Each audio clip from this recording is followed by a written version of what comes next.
All right, let's get into it. Today, we're going to unpack the incredible story behind one of the most unlikely bestsellers ever, Khalil Gibran's The Prophet. Seriously, this book breaks all the rules, and we're about to find out why. So, picture this. It's 1923, the roaring 20s. The world is all about progress, machines, and pragmatism. And then this book comes out. It's mystical, it's poetic, and its publisher basically thought, well, this is nice, but who's going to read it? They really didn't expect much at all.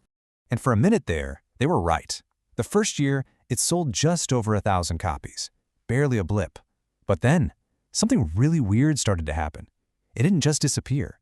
Instead, sales began to creep up, year after year. By 1957, it had hit 1 million copies. And today, we're talking over 100 million. So how on earth does a book with such a quiet start become one of the best-selling books of all time? I mean, that's the real puzzle, isn't it? It's the total opposite of how modern bestsellers work. You know, they explode onto the scene and then they're gone. This one just kept going. So what is the secret here? Well, it's not just one thing. It's kind of like a recipe with 3 key ingredients. So let's peel back the layers, one by one, starting with the message itself. Okay, so the first piece of the puzzle is that Gibran didn't get bogged down in complicated philosophy. Nope.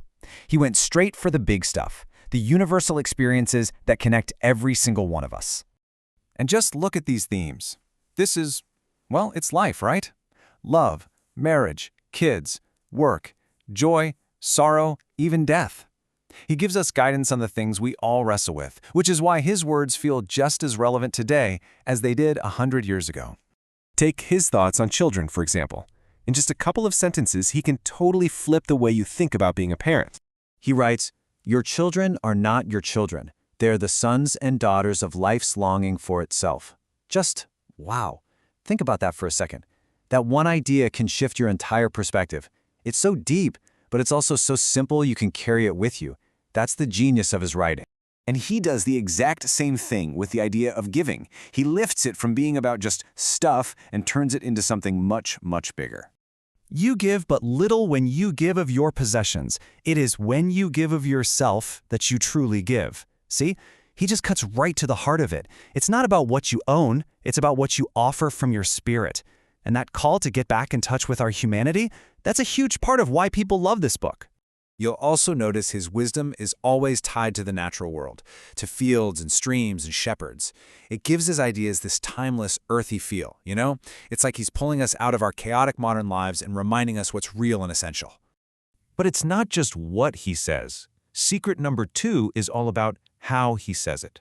The message is just wrapped in this absolutely beautiful, poetic language. And this was totally intentional. Check this out. It's a personal prayer they found in one of his notebooks. "Help me, O God, to express in this book your truth wrapped in your beauty." He didn't just want to tell the truth. He wanted to make it beautiful. And you can feel that on every single page. I mean, just listen to how he talks about work. When you work, you are a flute. Work is love made visible. He takes this everyday thing we all do and makes it sound sacred. He turns it into art. And that style is what makes the whole book feel so special, so elevated. Which brings us to the final and maybe the most crucial piece of this whole puzzle, the man himself. You can't really understand The Prophet without understanding Gibran's absolute, lifelong dedication to this single project. His philosophy wasn't some complex academic thing. One critic nailed it when he said Gibran didn't bring metaphysics, he brought tenderness. In a world that was getting harder and faster, he was all about rediscovering the heart, about waking up that goodness inside all of us. And this book was truly his life's mission. Get this, he wrote the very first version in Arabic when he was only 15 years old. But he didn't rush it. He let it sit, let it grow with him, rewriting it 5 times in English before he finally published it in 1923. That's a 25-year journey for this one small book. He genuinely felt this was the one message he was put on this earth to share. He even said later he wished he'd never written his other books, that this was the only one that mattered. That level of conviction gives the book this incredible weight, this authenticity. You feel like he means every single word. And he really walked the walk. There's this amazing story where he was in a lawsuit over a house. The other person involved showed up and basically held up a copy of The Prophet to his face. And right there, Gibran dropped the lawsuit. He later said, "If I had continued it, I could not open the little book again." He lived by his own words. So when you put all three of those things together, the timeless wisdom, that beautiful poetry, and the author's complete integrity, you start to understand why this book has had such an incredible staying power for a century.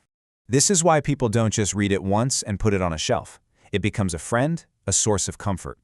One person described it perfectly. Reading it is like visiting the mountains to refresh and reinvigorate yourself. It's a place you can go back to over and over again. And it doesn't offer you easy, simple answers. Its wisdom is deep, and it is honest. When he writes about love, he says, "For even as love crowns you, so shall he crucify you." He doesn't shy away from the pain that can come with real connection. He's saying that if you want the real deal, you have to be brave enough to embrace all of it, not just the pleasant parts.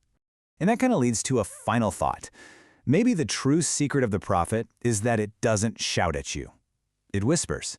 And in a world that just seems to get louder and louder every day, its simple, beautiful messages about what really matters feel more important than ever. Which kind of leaves us with the one last question. In all the noise of your life, what's the one message you need to hear?